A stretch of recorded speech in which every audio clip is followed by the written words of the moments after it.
Ooh, ooh, ooh, ooh. Hear me hanging from your storefront cemetery. He who mind and fact face more than monetary. Eat the stems and let the light become crystal clear. You are the ball of light for the witness of me. All right, guys. What is going on? Staring at the sun, standing in the sea. Your mouth is open wide. You're trying hard to breathe. Your mouth is at the water's at your neck. Is lightning in your teeth. You're trying hard to breathe. Anyways, I had a song stuck in my head. Can't ever use intro music here. Not in YouTube land. But how are we doing? How are we doing, everybody? It's Friday, which means that you guys are welcome to come up here live and show off all of your fry. So also thought I'd throw it out there that Discord is now a free concert. There's no longer, there will be no gatekeeping. Well, actually, there will be on the two highest levels, where people can get at me 24/7 slash, like I have made it a point to like get alerts anytime people need me and give them my cell phone number and all that kind of stuff. Um, I'm not going to do that for 100,000 people, but we will have an open community. I charged you guys for a year. Is like the lowest price I could charge. I think it's $2.99. It used to be $1.99 you could select, or even 99 cents, but then they made it $2.99 because they need their solid dollar something for their cut. But I decided, you know what? To heck with all that. You're supposed to be the change we want to see. And I want to see more activity on the Discord page. I want to see you guys feeling free to share information. And maybe if it's free, at first I thought a paid barrier to be involved would mean that only people who were really interested would be involved. But I really want it to be a place that's not Facebook, that's not my own email, that people can share. Like, hey, we're in chat and somebody asks a question. Hey, I think my fish might have this or that. What do you guys think? Boom, put it over in the Discord and, we can get to it. And now I have unlocked all the documents too that are uploaded specifically through there. And I will be continuing to upload more documents that way and through there. Also, I need a pop filter for this mic. I need like maybe this will work. Just tell me if this if this works as a pop filter, or if it just sounds like I'm talking from underneath a. If it does this sound better as a pop filter, or does it just sound like now I'm under a blanket? Like, hello, I'm under a quilt. Also, how are we doing?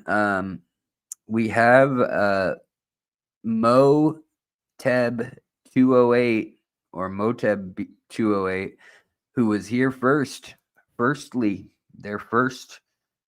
I mean, unless they're saying they're thirsty and I'm reading that wrong. I don't know. Then we also have Craig and his catfish. What's going on, Craig? Hope you're doing well. Then we have Nirvana Aquatics, who's here, who actually is my one and only lonely modster. She's my mobster who controls the Discord and lays the hammer down. Actually, there's a couple people. She's got a friend too. But she really is the only one who does anything or has the power to do anything. All right.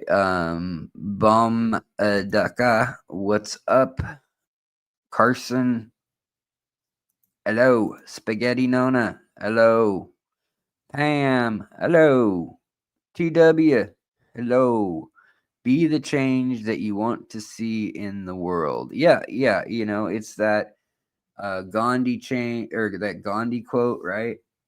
Uh, basically, I think it's Gandhi. Let me look that up real quick. I don't want to be misattributing quotes because a lot of quotes get misattributed. Be the change you want to see in the world. Okay, it was a paraphrase. He said, "Be the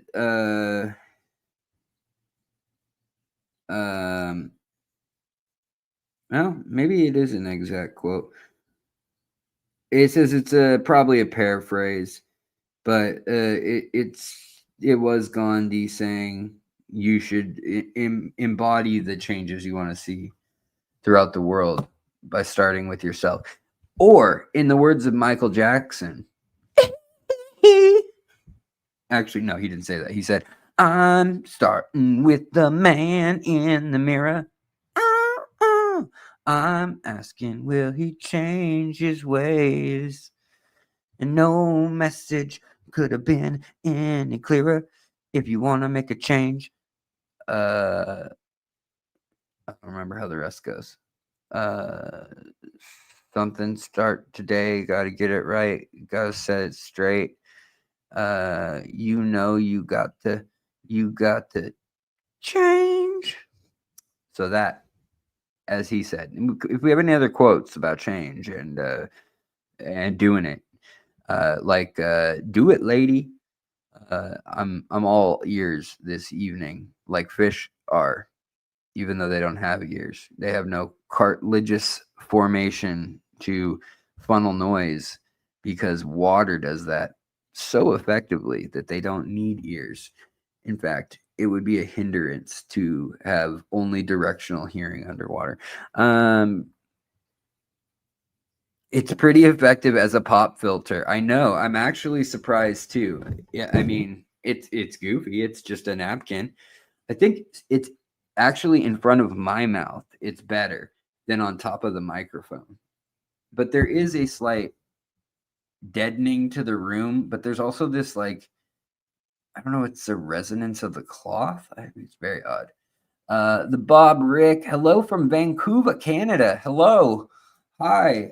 I'm actually broadcasting from East Hastings. This is all green screen. And I'm actually in a one of those bollards they put in made out of cement for the Olympics. I'm actually inside of one of those hiding. So hello. It's cold out here tonight. The Majard family, hello. Good to see you. Good to see you. Gachel, what's going on? Running water. E2MV. Hey, buddy, seems like you've been in pretty good spirits lately. Glad to see you feeling better.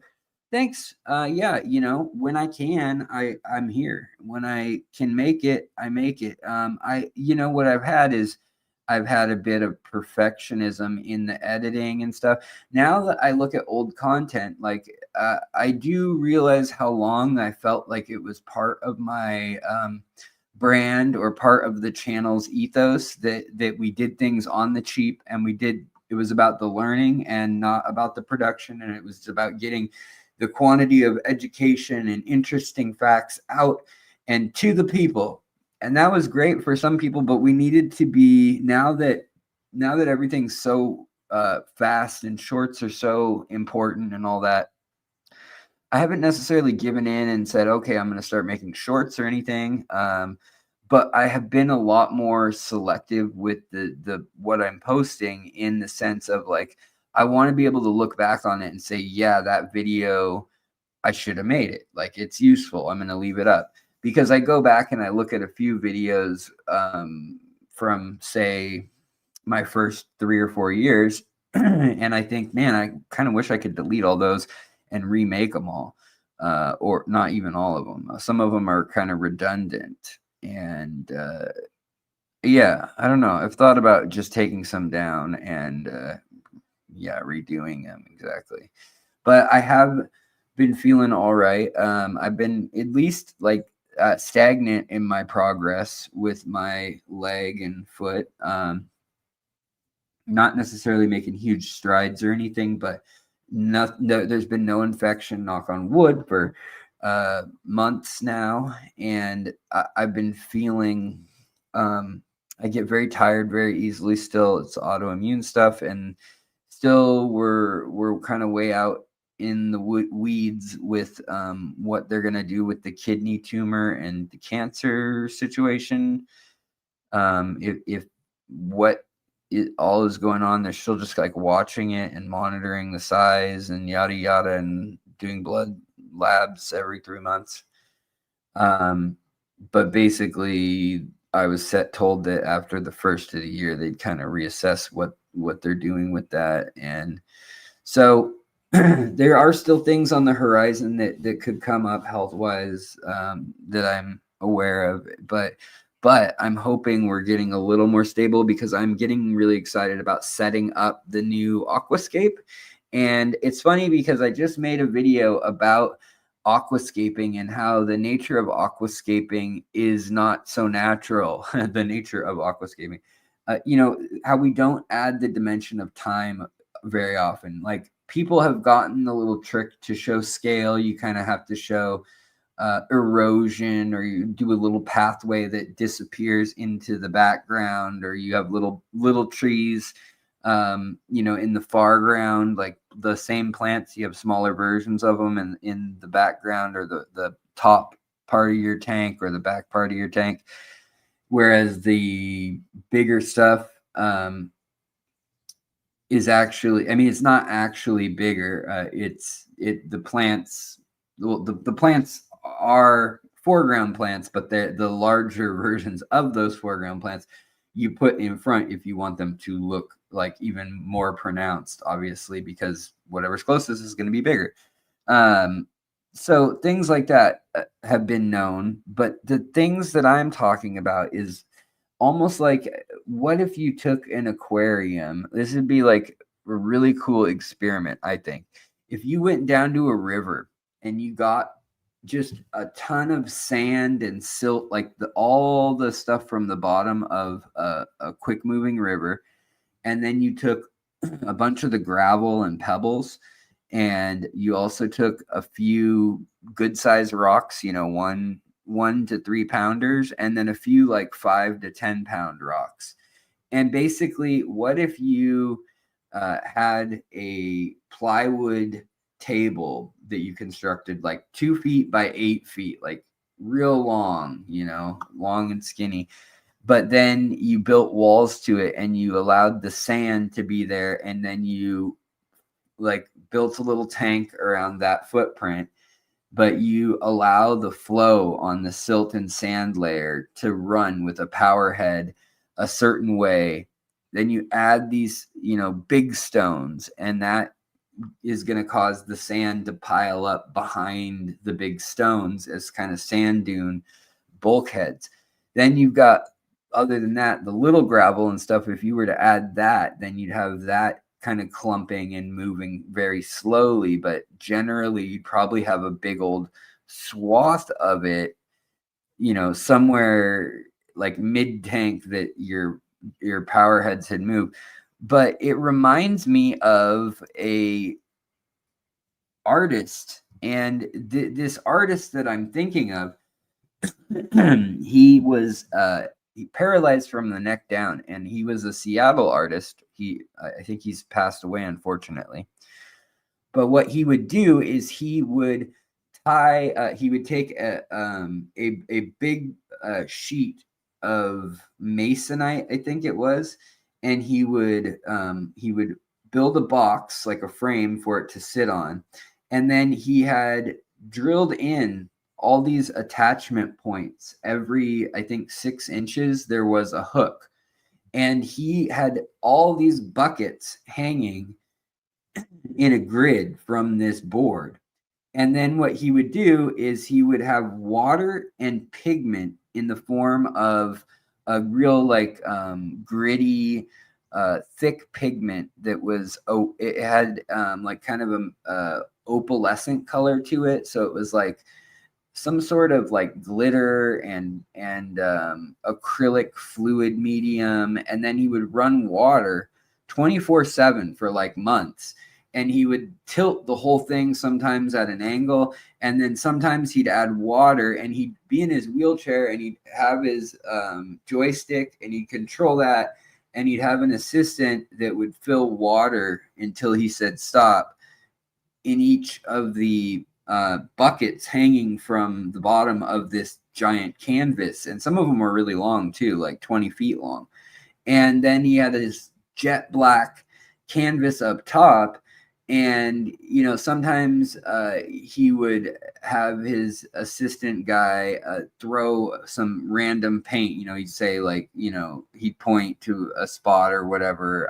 I don't know how he did it, but he would say, you know, throw a little bit of textured paint and let it dry up at the top, or, you know, flick paint so that it's a bunch of like texture, or, you know, huck a bunch from the top and just splash it down like it's a ramp and let it dry however it dries. Well, then he would do the water after that had hardened and had some 3D texture to it.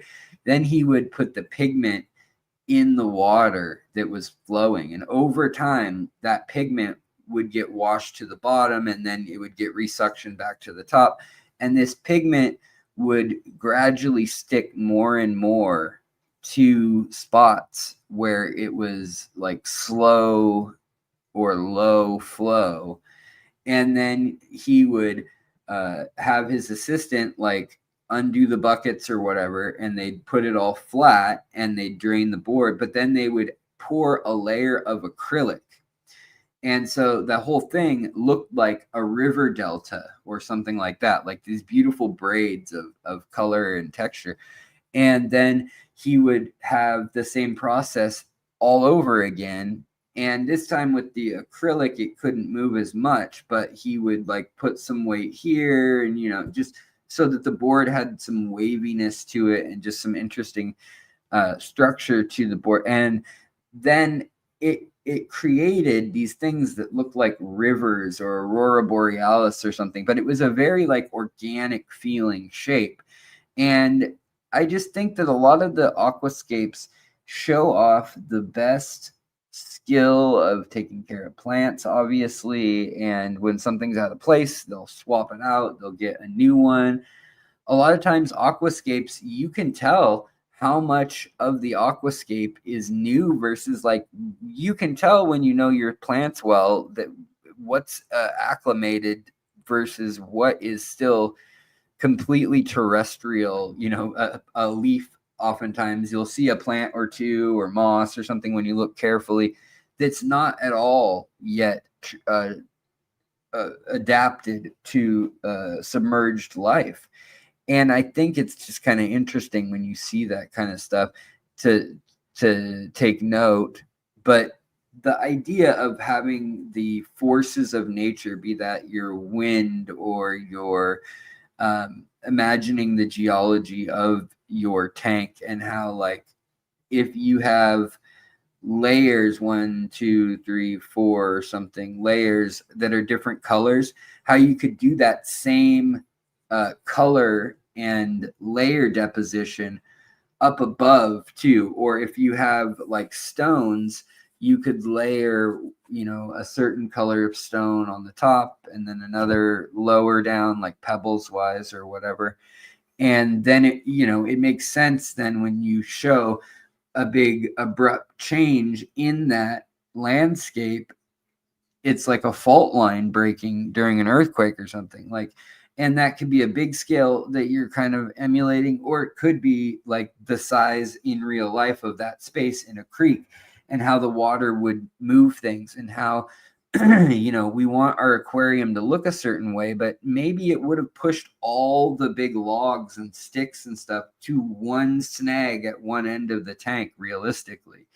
And I think that definitely would produce something more authentic to the fish, definitely, for their home and their environment. But I just also would be curious to see how beautiful that could still be, and if people could still follow some of the rules of, for instance, like a Dutch scape, which has very tight constraints and rules, or an Iwagumi scape. But Iwagumi really does pay attention to some of those things, in the fact that if a rock, it looks as though it has tipped over or something and has broken like a column, like if you had a tall piece of rock and you break it into 3 pieces and then kind of tip it over so it looks like it fell from, standing as a spire.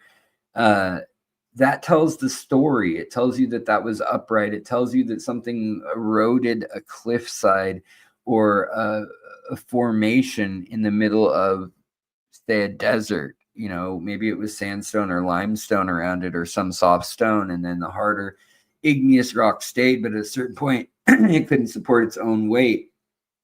These stories you find, I think they're fascinating when you learn about geology, but also things like biology. And when you learn that, frogs have certain types of nests, and turtles have certain types of nests, and beavers make special kinds of nests.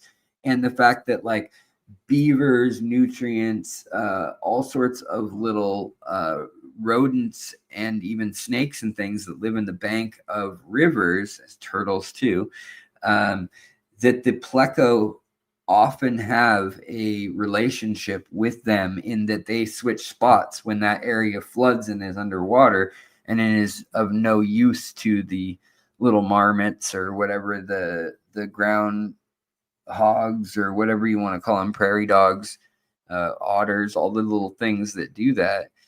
They oftentimes swap out places. Same with even just like crabs and things like that, snails and crabs. They a lot of times will have holes or burrows that get confiscated by another creature.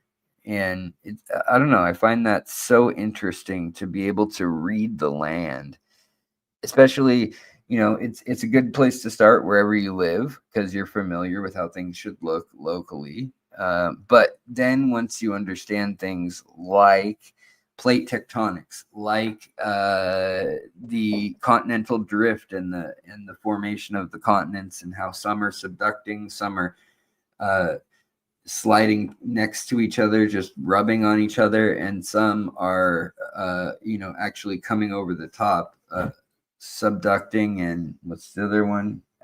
Abducting? No, sub, and I can't remember what the name of the other kind of plate is. I mean, obviously colliding when they come together. Hey, JP Jeffries, good to see you as well. Let's see here. Oh yeah. Nirvana Aquatic says, I do think there's something to say for playing the algorithm so that the most people can have access to this great information. At the end of the day, it's just a lot of you paid for Discord, and I really appreciate it. That's very kind of you. And I think a lot of you paid for it, maybe with the hopes of having like more of a fulfilling experience and a big community that you can reach out to. And that's not been delivered, for one. So I feel like, that needed to be just eliminated from the equation, the money.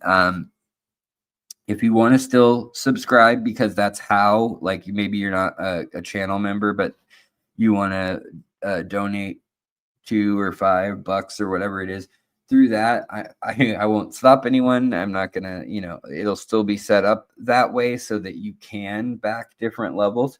But now, I don't know how if it'll let me change some of the stuff retroactively, but I already have changed unlocking it.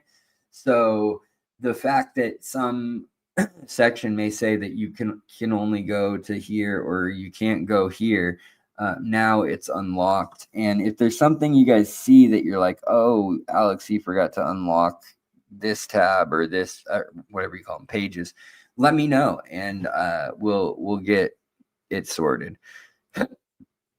Let's see here. I saw one of your videos about the different types of rock and wood that you can use, and the ones you can't put in your aquarium. What's your thoughts about using driftwood for elm trees as as Chinese elms? Um,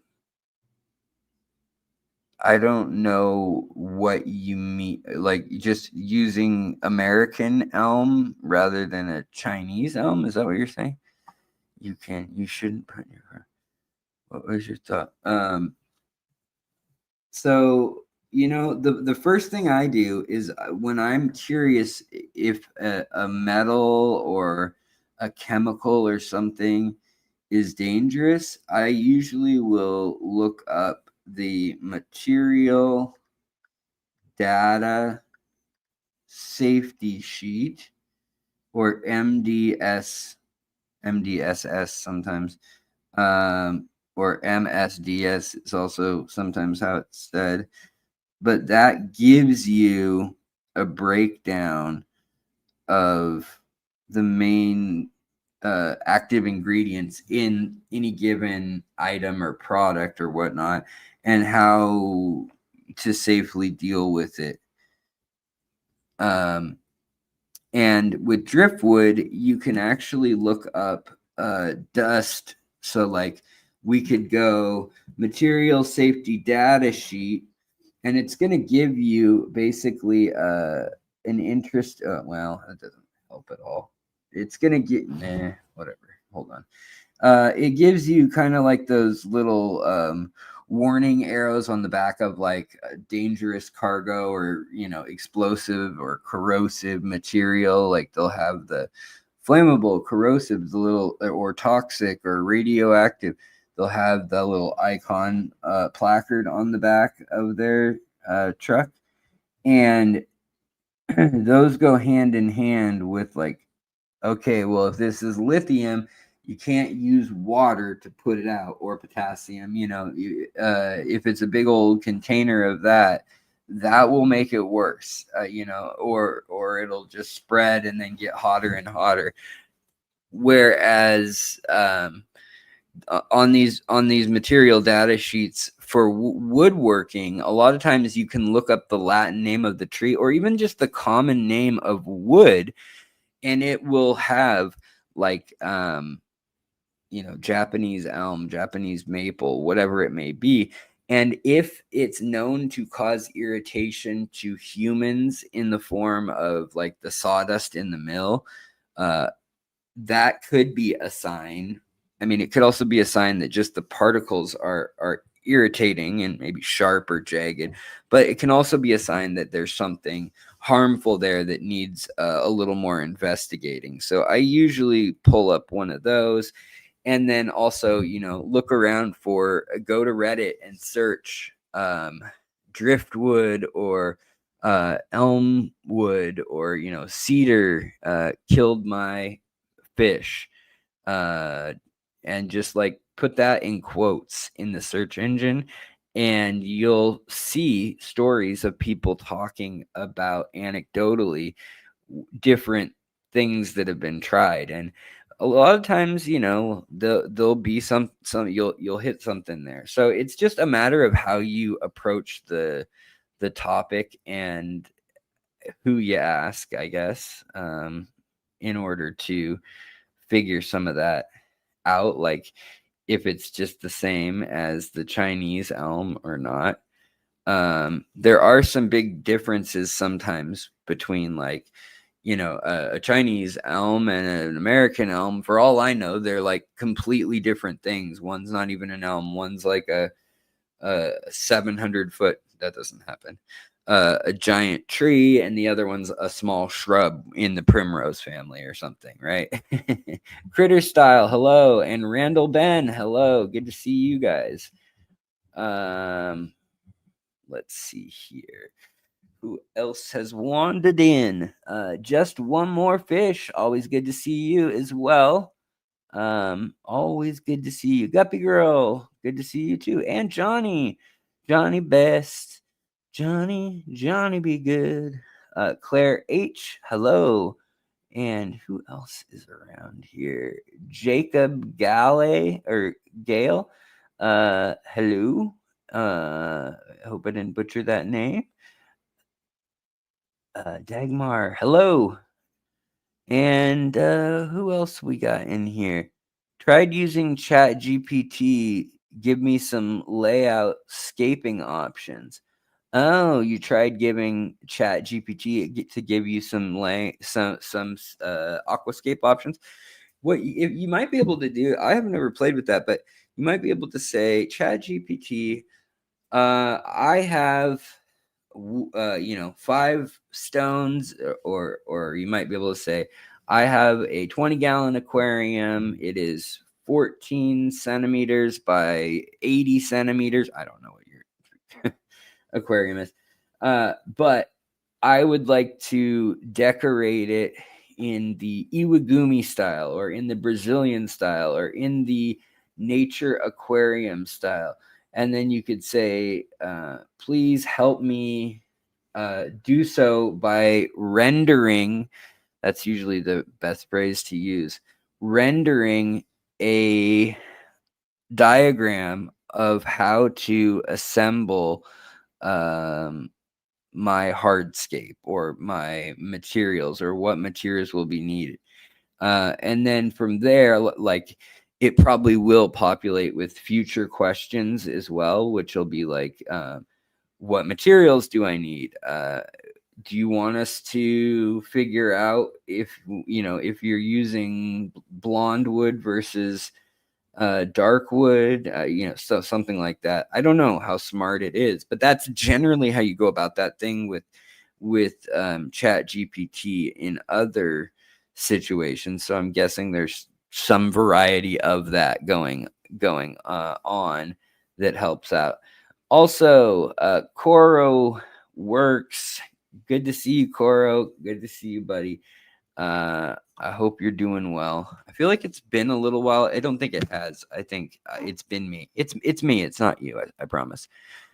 Have I tried escargot in Washington? I have not, but I do see a lot of the invasive land snails. I do, the ones in the garden that are, as I understand it, that is an actual escargot species that was brought here. And I guess any species that you eat and survive is escargot. Let's see here. Critter style. Hello. Kitty, kitty, kitty, kitty, kitty, kitty, kitty. Where is my kitty, kitty, kitty, kitty, kitty, kitty, kitty? Airborne, what's going on? Also, Michelle Barnhill. Good to see you as well, Michelle. Michelle, my belle, Sunday morning. Yeah, you probably know the rest of that song, right? My Michelle, I love you, I need you. Oh, I can't you see? And that is the reason why, my Michelle. Oh, I want you. There's a lot of wood that are safe but are sensitizers, which for woodworkers means it can become an irritant, like an allergen and exposure. Yeah, Coro, you're right. There are a lot of woods that are not necessarily going to be a problem for a fish or aquarium, but that will flag on the material data sheets as like, oh, this is a problematic wood. But the thing that's more helpful is, in my mind, is then you can look up, like, why is it harmful? And it might be like, well, there's an oil in the wood that never dries up, that's aromatic or antibacterial, and also has the property of I don't know, whatever, something, like black walnut is not a good wood to use. That being said, with enough time, enough UV light, and or soaking, your piece of wood will be completely safe at some point. It's salt, sea, as I call it, like the sea or water, or sun, the three S's. So if you've got the UV power, you've got the power of sitting out in the desert or something for a year, that will usually render almost all woods safe for the aquarium. If you have it underwater, that will waterlog it and so thoroughly like open the pores and or soak the thing that will make it safe. And so will uh salt. So if you have salt water and you're like out in the salt water, salt is pretty caustic, and it bonds to things, and it does some squirrely things, especially when it's suspended in water. And so yeah, that's one that um, and then also obviously time is the overarching factor here. Sorry guys, I'm leaning over just because my back is having some spasms. Terry LaPierre, LaPierre, what's going on? Hope you're doing well. Also, take a break. I'm setting up my 20 gallon. Oh, just take a break. Mike says, just take a break. I'm getting up my 20-gallon long and came in here to see your channel. Right on. Welcome. I'm glad that you caught a glimpse of the elusive Alex. So there's also, hey, Johnny, that's very nice. Wishing you and everyone here a very Merry Christmas, a Happy Hanukkah. I grew up in a household where, in theory, we celebrated both, and in reality, we celebrated neither. But my parents are basically non-practicing. My dad was pretty much all Scottish. When it gets down to it, he's just a Scotsman. His dad was full Scottish, and came over from Scotland the same month as the Titanic, or actually, technically, I think it's the following month. But they were too poor to get on the actual Titanic, but they were looking for passage from, I believe it was Ireland, but they had gotten there, and they were basically trying to find the cheapest boat, and Ireland to New York or to Newfoundland is a cheap one. And they didn't go to Ellis Island first. They went to Canada. So they went to Newfoundland or Nova Scotia or something first, and then leapfrogged their way inland and ended up in Montreal for. And anyway, it doesn't matter. You guys don't care. It's not that big of a deal. But I don't even remember why I got off on that. Oh, right, Christmas and Hanukkah, and then my mom's family happens to be Jewish on her mother's side, and and I guess that makes me Jewish too. They bugged me all of college and were like, "Hey, you want to go to Israel and learn about things?" And I was like, "Oh, I wanted to go so bad," but I'd heard from so many people like, "Oh, they're just gonna like suck you in, get you to join the military or whatever." Because I had several roommates in college, one of which was an Israeli military. He had served, and it was like weeks before the second intifada he got out of the military by just dumb luck. And so he just basically sat in a Humvee and or stood around and guarded tourist stuff, and he didn't have to do or see anything like really awful in his time, other than oppression and so forth, uh, in the military. But he definitely still had some issues from all of that. But long story short, yeah, it could have been a reality TV show. I'm very understanding about the different faiths folks have because, yeah, I lived with my senior year of college. I lived with an evangelical Christian gal, very nice, my friend Maddie, and then I lived with a I lived with a Somali Muslim. He wasn't super devout. He started, saying like, "Oh, I gotta pray 5 times a day, and I gotta eat halal and all this stuff." And um, you know, let's just say what he ended up wanting to do was become a fashion designer, and um, his favorite show was Project Runway, or I think that was also like the first year of RuPaul's Drag Race. So, anyways, needless to say, there were some unspoken cultural issues that arose for him, unfortunately. But him being the Muslim that we lived with, and he went from being pretty devout to being completely like, whatever, I'm gonna do what I want to do. And then we also lived with the guy who is the Israeli soldier. So literally, like there's a reality TV show. At the time, I would say probably agnostic to atheist was my take. I used to believe a little less, but I had my guppies that I was breeding back then.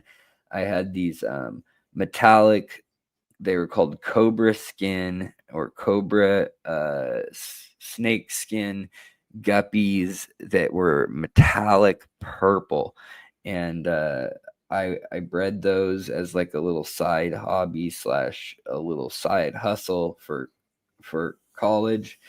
And I had roommates that I loved that I had from my freshman year in the dorms, and I went on a road trip across the country. It was incredible. We were gone for a little over 4 months, I think, in total. And we I left money for the rent for that time period. Like we had it all planned out, and we got that together. So did everybody else that was on the trip. Well, I get back and my landlord is like, "So what happened to everyone?" Because everyone was supposed to move out other than me. Everyone was going to move out and they were going to remodel the house while I was on this road trip. So they were only going to charge me some fraction of rent. But before that, there was still a month and a half or whatever it was left of everyone living in the house and being on the lease still. And everybody was supposed to pay. Nobody paid other than me. And so I had to go back and try to herd cats and get these people to pay. And they were under some, one of those internet moments where people said like, "Oh, you don't actually need to pay your rent. It's squatters' rights if you've been there since blah blah blah blah, and if you write a letter that says this or that or yeah." So they left me high and dry, and I had to like really beg and beg and beg to keep the place. And so they said, "Well, do you have roommates lined up this year? They better be better than last year's roommates who all skipped out on you, and therefore the landlords." And I said, "Yeah, yeah, I've got it taken care of." And I had two uh, like sit down and chat appointments set up with two of the people to see if I wanted to live with them, but I didn't have anybody lined up for sure, and we needed a total of 4. So I I kind of fibbed, and that weekend I had to get together the 4 people that were going to live there. And I don't know how it didn't come up, but are you Muslim? Are you Jewish? Are you an Israeli soldier? Are you a Muslim? Are you an evangelical Christian? Like, the questions just don't come up, right? I don't think it's even legal to ask those things when you're looking for a house or, rent or whatever. But boy, there were some heated discussions that first part of the year, and also there was some passive aggressive, cooking of bacon, which ironically angered two people. You it's amazing how many things overlap and you don't realize it. And the two that you would think wouldn't get along ended up being the best of friends, the Somali and the Israeli. But anyways, I'm so far off the topic of fish, and what I want to do is, first of all, I want to really thank Johnny for the super sticker. That is so kind of you, Johnny.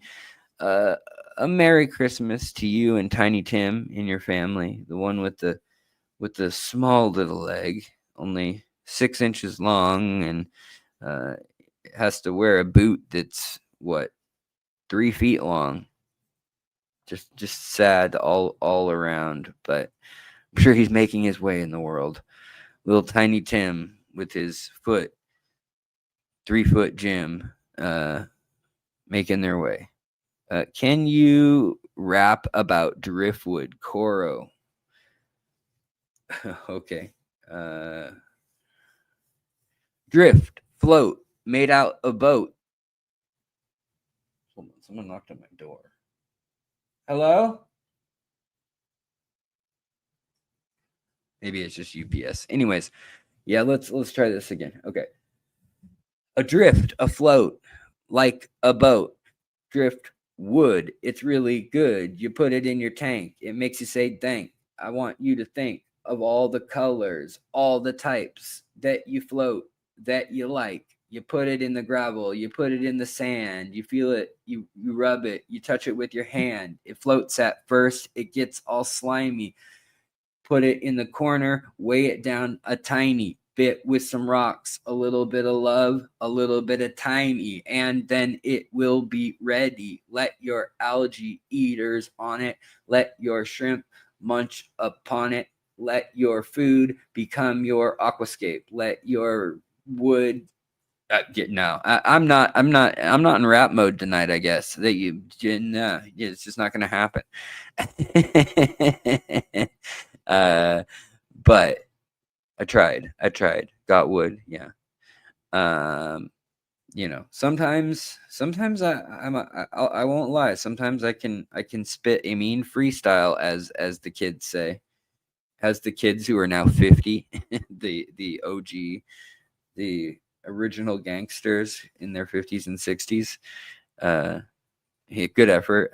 I'll give myself an F for effort. Effort. Alex, don't sell yourself short. That was at least an E.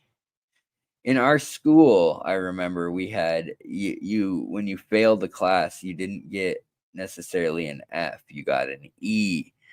And that always cracked me up. I mean, it makes sense. A, B, C, D, E, F, G.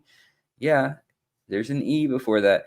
But also, like, if you didn't get at least what was it? I think it was, if you didn't get at least a C minus, the class didn't count. So, yeah. Asya in Arkansas says, I'm 50 and OG. All right. I'll beatbox. U.S. Marine Corps. Right on. Okay. Yeah, we'll get this together. You know who we need is Stephen P. Like, when you want rap and you want it to be clever, when you want rap and you want it delivered, you want Stephen P. over the rest. You want Stephen P. He is the best. He'll rap about plants. He'll rap about fish. He'll serve it cold like the best dish. Revenge. He's here. He's back and forth, back and forth. He'll sing you a third and another fourth. Then he'll take you to the eighth. He'll drop another bar and he'll sing another 16. Sing another fish song, sing another fish theme. He is the best at rapping around. He is the one that we should have as our clown tonight.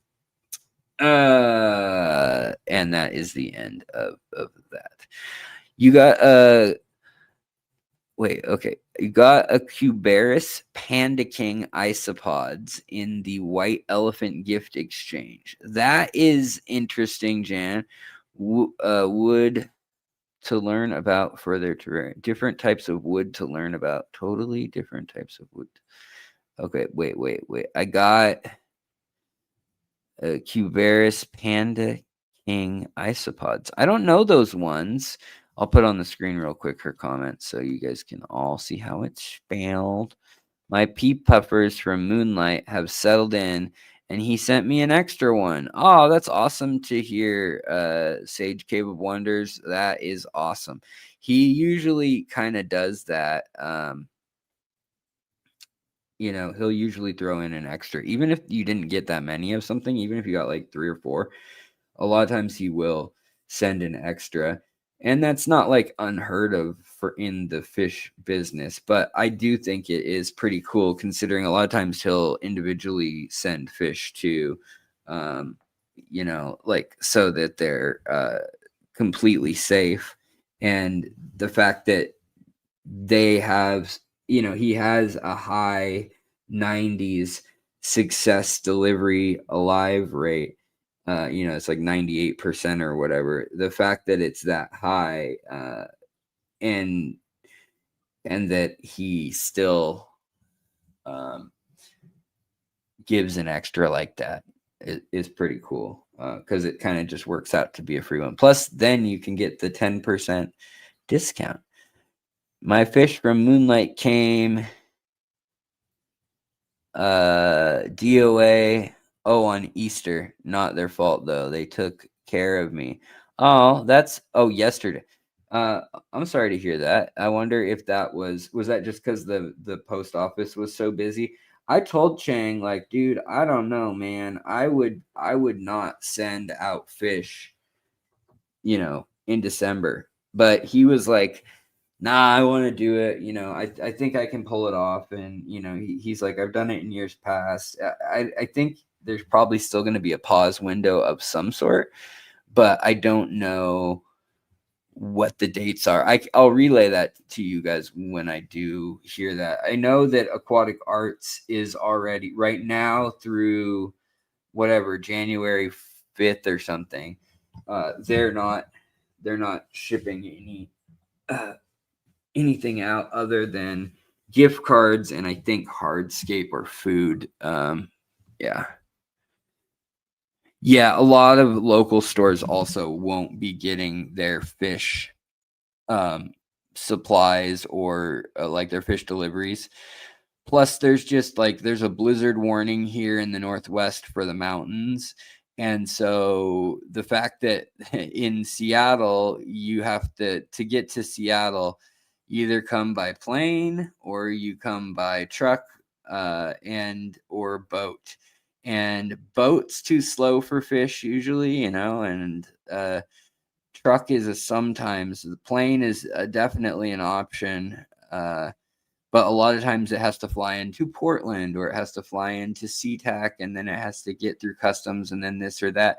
And this time of year, they don't have the, what do you want to say? The uh, free time to actually, make sure that the stuff that came for delivery tomorrow actually all gets out. They try their best with live stuff, so they say, but I've had live stuff arrive when it was supposed to be next day shipping, and I paid, some really like $100 shipping or something, and I've had it show up like 4 days later and unalive. Stuff like that's definitely not their fault. But you know Whoa, I've never seen a pea puffer puff up. Yeah, they do puff up. Dude, one of my smaller pea puffers just locked its jaw on the body of one of my larger ones, which puffed up. Never seen that before. Like a semi-translucent marble. Yes, and there was a video going around that somebody edited some like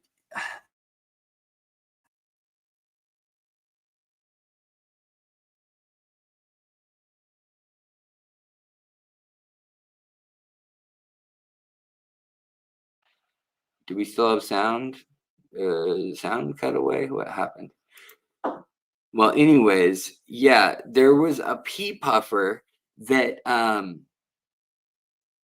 online somebody had in their hand, and they were showing it as if like, oh, look, it's so cute, and it made a little they made a sound effect where it puffed up, and they were like, the little Yoshi like grunting noise, and then they were like, like Jigglypuff, I think is it, if I remember my Smash Brothers sound effects correctly. But yes, they do puff up, and it's also not great for them because they have a modified swim bladder. It's really shouldn't be called a swim bladder in them. It's an air bladder, but it the whole thing can inflate. But the problem is if they do it out of water, they can have a real hard time getting it back out because they have to kind of burp it. So yeah.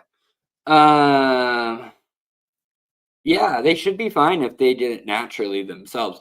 In fact, I've seen pea puffers when sparring over who is the main alpha in the tank, because a lot of times if you just have a pea puffer colony and you have like 5 to 8 pea puffers in there or something, another cute thing is a lot of times at night they kind of each find a leaf to kind of sleep on, but a lot of times they want to still be in the line of sight of everybody, and the main male will a lot of times either kind of sleep floating and keeping an eye out, a little like kind of one eye open kind of thing.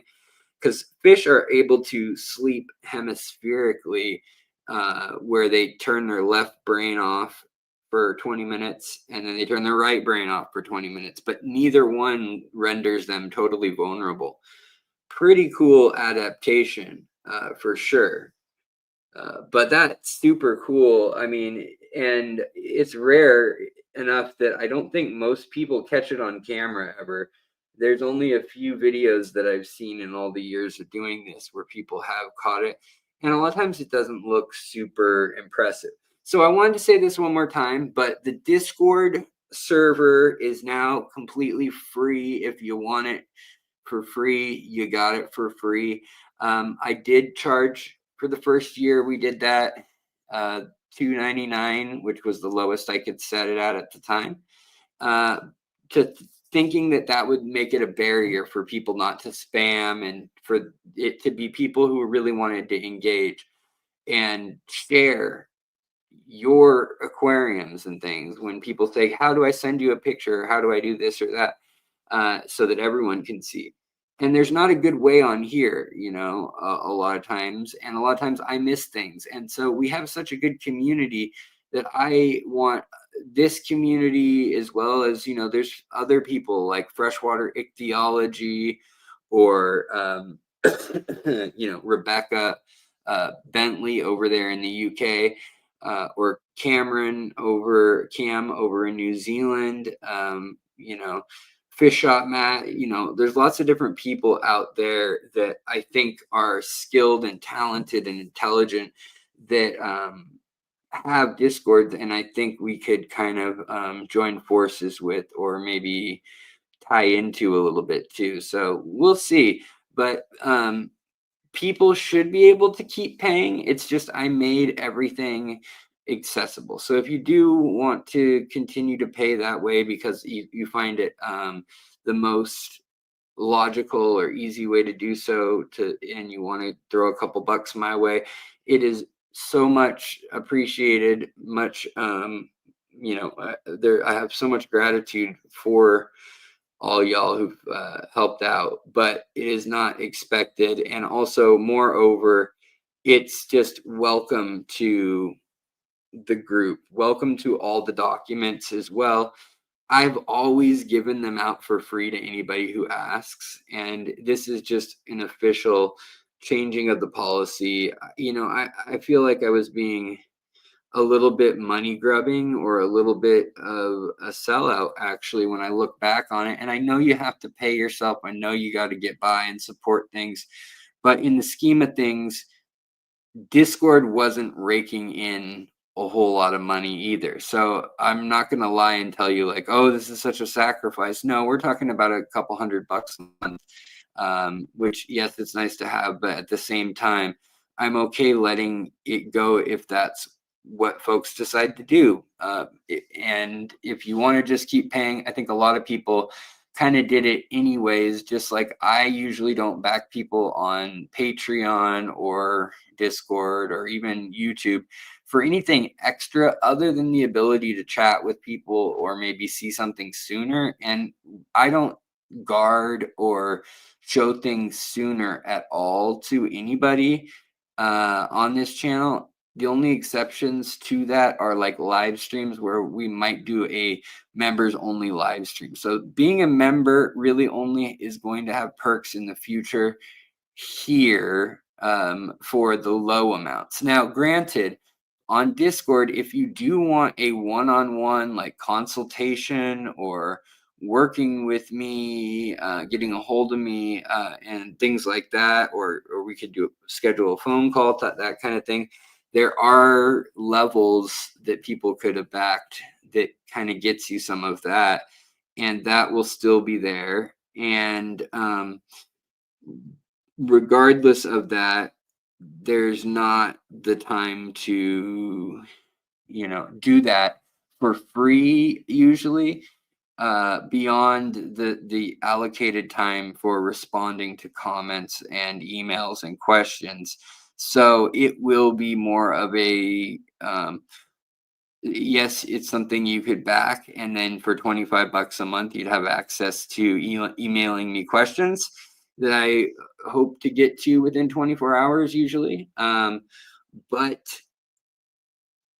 you could also just, write me and super chat me or, send me a PayPal or Venmo.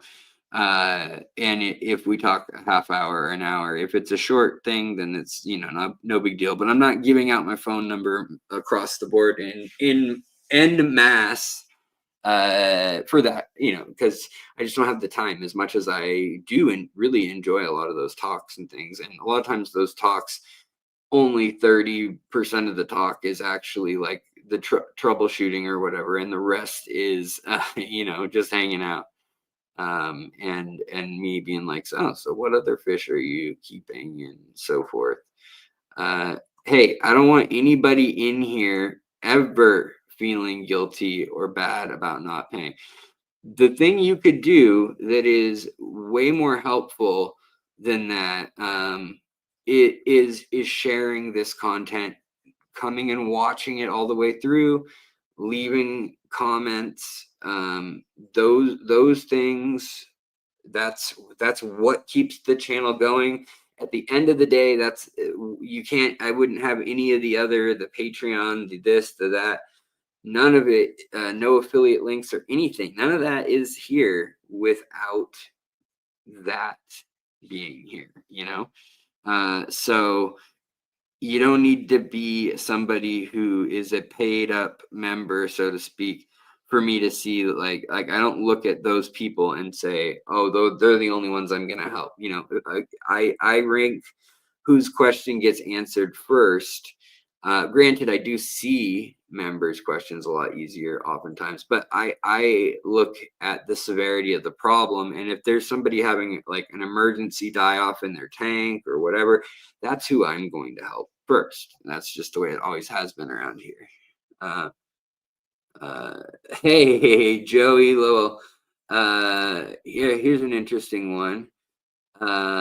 Also, yes, Jan, I love Discord for the alerts to your live streams. It's super reliable. Yes. My live streams, my new videos, even sometimes, actually, that's the only thing it's not reliable about. Sometimes it'll say I put up a new video, but what it means is that I put up the video. It doesn't mean it's public necessarily. Usually it will be within a short time, and I think there's a way to fix that or to tweak that a little bit with the alert. But yeah, always when I go live streaming, it'll send an alert and it'll be like, hey, Alex is live. So yeah, Discord's great. It is great for that. But Joey wants to know, while it's a free for all tonight, Friday free for all, we didn't have any plans for the stream. So Uh, the the the question of the hour, the next question here is, do you believe in Bigfoot or Sasquatch? And my answer to that is, I want to, but I don't. Um, I I believe that there could have been hominids that lived here alongside humans, perhaps pre-Clovis, maybe even something like Homo erectus or Homo habilis or Homo heidelbergensis. We haven't seen proof of that, but now we're finding spear points back like 20,000 years. And we know that some of the first humans that came over the land bridge, or at least came along the Asian route, along the north. They may have come along the coast. They may have come through the open ice corridor. But the open ice corridor was only open from around, I believe, 12,000 to 10,500 years ago. And then it closes again for a little while. And then it opens up again permanently. But because the ice age, they couldn't have made it. There were 2 miles to 3 miles of glaciers, literally a wall of ice 5,000 feet tall, in the way of things. So they didn't come that way. But now we also know that like Australia was populated, and they had to get on boats and at least make a 20-mile trek, even with the lowest ocean level projections out there, for like, if everything was stuck in ice that we could think of, it would still be at least a couple of the jumps, or at least 20 miles. Now, granted, that is from the top of the hill, you could see the next island over or the next piece of land. And so maybe that makes it much more likely or plausible that they had some sort of dugout canoes or whatnot. But now they're finding that there are two separate groups that came into Australia. One out of Africa group that was the humans that literally came out of Africa originally, the first big, 200,000 years ago to 70,000 years ago spread, where they came through the Middle East, Levant, and then they went up into Europe, and then they went down into the Indus Valley. Well, they made it as fast as they made it to the Indus Valley. Within 3,000 years, there's signs of them in Indonesia. So it appears that they made it, down there. And you look at things like orangutans and or gorillas or chimpanzees or bonobo monkeys, and you think about the fact that there was this other human-like creature called a Denisovan, or the Florentian man or woman, which was a hobbit-like critter that lived possibly contemporary with humans. But there used to be over 24, if you go back a million years and look through a million years, which is not long in an evolutionary standing, all the way to like Gigantopithecus, to the little Florentian hobbit creature, as they call it. We see these different designs. Of course, Neanderthals. That's one that we know for a fact mixed with humans successfully, with modern human species. And so what I wonder is if any of that, or any mixtures that might have been like 80% Neanderthal, 20% human, may have walked this continent for a long time. Camels, horses, sloths, so many things, saber-toothed cats, so many things were here. And just we haven't seen the bones to prove it yet, but there's still always a long way to go with that. So for me, I just think that Sasquatch or Bigfoot would need way too much land, and in this day and age of cameras, I think we'd have at least figured something out that, like, oh, here's the skeleton of this thing that went extinct 500 years ago, or here's a small population of this or that, especially with environmental DNA that we do now. But when you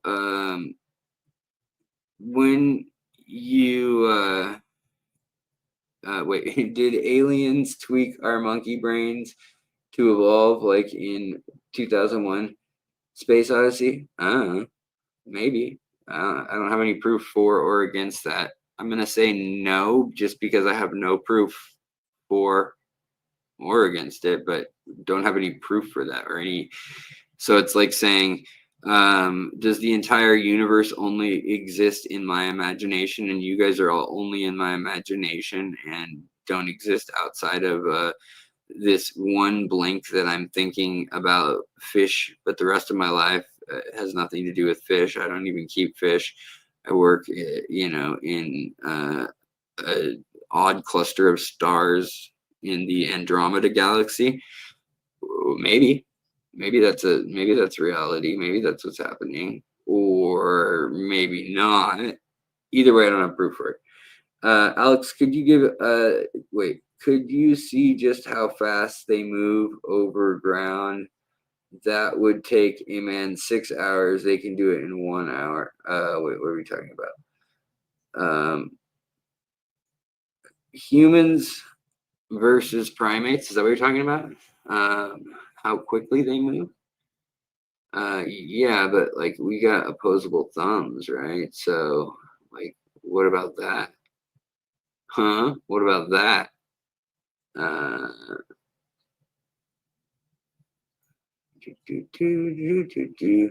You might be part Neanderthal. Well, you probably are, unless you are sub-Saharan African or one specific pygmy tribal or Central African forest foragers, as they're known, uh, group. Then yes, you definitely have Neanderthal mix in you. Add mixture of somewhere between 0.02% and up to 4 or 5%.